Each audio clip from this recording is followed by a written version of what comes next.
Hey everyone, Sean Craft Elements. I got my handy helper here today again, and I wanted to go over a demonstration for our new 3D rose mold. This is a very cool mold where we've actually cast a stem with some leaves and then a rose head. It is a very thick mold, and it's a relatively small mold in terms of volume, but it uses a lot of silicone.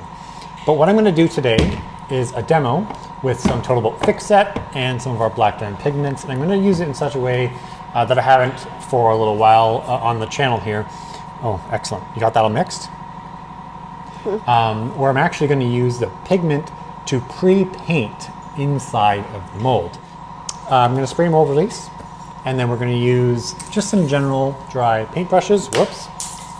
General dry paintbrushes with some pigment, and actually put the pigment here, and then we're going to lay a base layer of resin into that.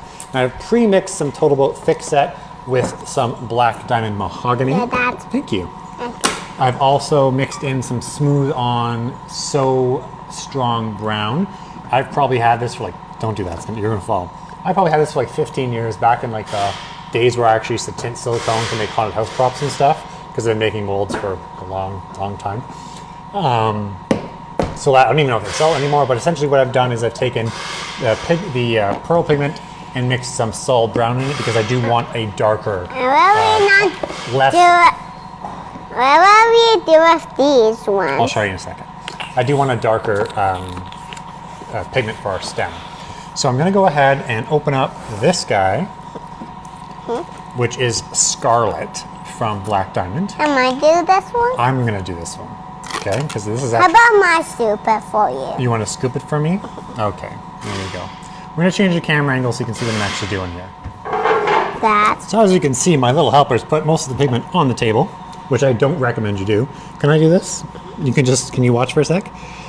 So what I'm going to do is just go in here and dab the pigment into the rose area.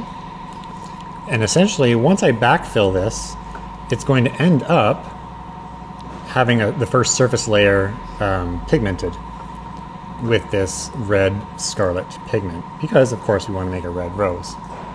There are different ways to do this. You could actually do this in multiple pours, but as you can see, there's no disconnect between the sections. So you effectively have to create like a temporary, don't open that yet, buddy. You have to create a temporary dam between, say, the rose and the stem, and then this little petal down here.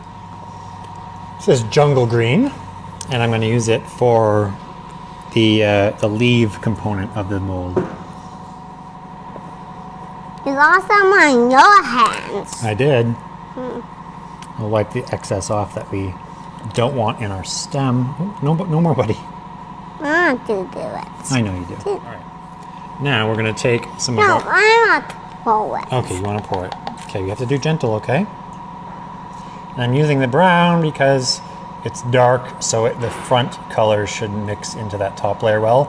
And the unpigmented part, i.e. the part of the mold that I didn't apply pigment to, should be brown anyway, because it's like a stem of the rose.